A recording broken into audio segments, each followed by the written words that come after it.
Hey guys, how's it going? I got another bust a nut for you today, and this one is a really intense good one that I actually absolutely love. And it was funny because it's actually my first match after Showdown came back, and it's against flcl, and he's on his alt Watashi. And you guys probably know that if you've been playing for a while. Back before they had a huge update, he was like top five for a really long time. But anyways, I'm using this old team of mine just because it was the first. It was seriously the first battle I had, and this is just the team that I use to warm up and stuff when I'm just playing for fun because I really like it. And I don't usually plan to record. And looking at his team, it looks pretty well built. It looks like more of a hazardy team with sweepers. So anyways, I'm gonna lead off with my Monferno as I always do.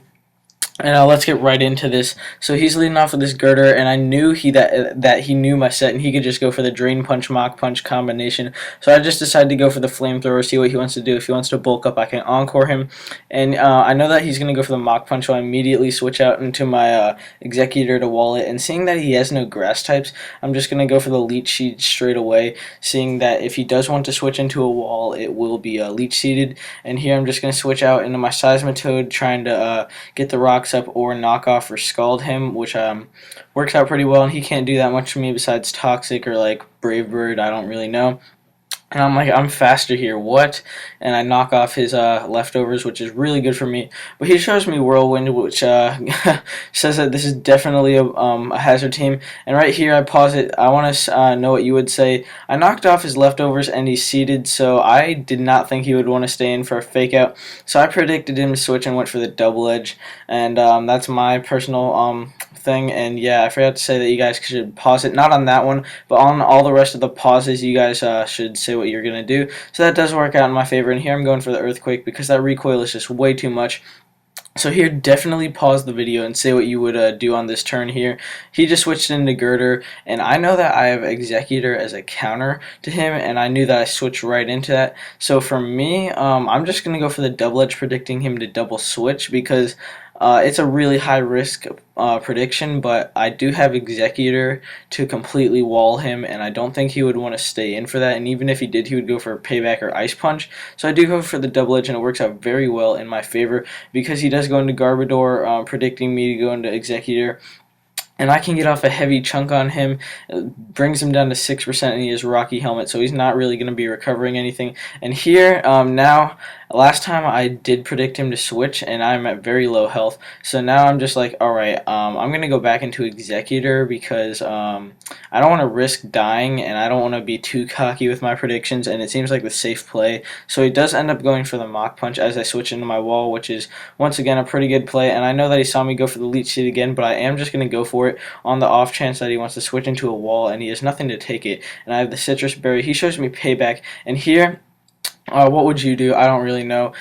He's seated, and the Payback is not going to kill me, and I could easily one-shot him from here, so I predicted him to switch again, and I just went for the Leech Seed to get whatever came in with the Leech Seed. So yeah, that works out pretty well for me. It gets the Mandibuzz, and it has no leftovers, so this is very good for me. I go into my Seismitoad, and this is the pretty annoying part right here that I didn't slow down at all.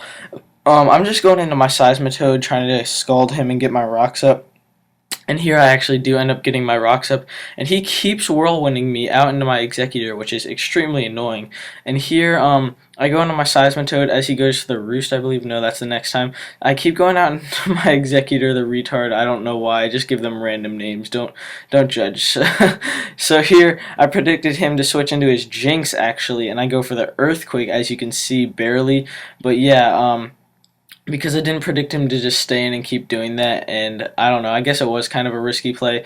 And here, I know that he could possibly switch into Jinx again, so I do go for the Earthquake once again. And I didn't think it would take him out because Girders are a lot more physically bulky naturally, but it does, which is very good. And here you will see his Golurk outspeeds me, which shows me that he is running a more offensive set, or at least a more speed investment, and that Earthquake is doing a heavy chunk. So he's definitely an offensive Golurk, as I could tell by all that good stuff. And I go into my Monferno and Blaze Range, easily going to be able to take him out with a Flamethrower. I'm just going to go for that, get the burn, which is really unfortunate, because now I can't switch back in. I'm sorry about that. I don't think it was game-changing, though, and I didn't really care if he wanted to go into Caracosta because, he would have died on the switch in. So yeah, I was just playing it safe right there. Didn't want to go for the vacuum wave, but I did on the Jinx. And then I don't see life orb, so I'm like, what item is he? I don't really know. Just gonna go to my Licky Licky and Dragon Tail, and here I'm gonna go out to my Executor, the counter to this at full health, which is very good. That life orbed Stone Edge, probably Adamant, does over half, which is crazy. And I'm just gonna go for the Giga Drain, not trying to over predict or anything. And I get my citrus berry back, which is very good. He goes into his Golurk. I'm not trying to overpredict or anything. I know I probably can't take a Shadow Punch. Maybe I could, but I'm not trying to risk it because this was an offensive Golurk. I could definitely tell that. And here I wish, and he overpredicts me and goes for the Shadow Punch, which is pretty funny. But I thought it was too obvious, so I just went for the Dragon Tail. And he's going to go into his Caracosta. So here, this is where you definitely don't even listen to me anymore. Just pause the video. Say exactly what you would do on this turn, because what I did was definitely the wrong play. It was too much of a risk, and it was definitely game changing, kind of, not really because of his decisions later on, you will see. But I decided to go for the wish. I have no idea why. I think I was trying to pass it to Executor because I wasn't sure if I had my berry or not yet. I'm actually not sure if I did, but whatever. So I'd go for the wish, and he sets up the shell smash, which is like, holy crap, I might have just lost the game because my sock is indeed banded, not scarfed, if you didn't already know that. And yeah, so I'm gonna try to pass it to Executor. Hopefully he goes for the waterfall or misses the Stone Edge, but no, he hits it clean, takes me out, because the last one did over half. That is easily gonna take me out. I'm gonna go back in my Licky Licky, not even gonna protect. That's just no. I'm just gonna hopefully that he misses and I can get the Dragon Tail off, or he doesn't kill me, or just racking up life orb damage. That's what I was trying to do. Didn't need him for the Golurk because the Golurk could beat me one-on-one, so I was just following him. Gonna fake out him and then sucker punch him, but he does pack the Aqua Jet, which is very good. And here, he didn't see my sock this whole game yet, so here's the game-changing play. It's been so epic until now.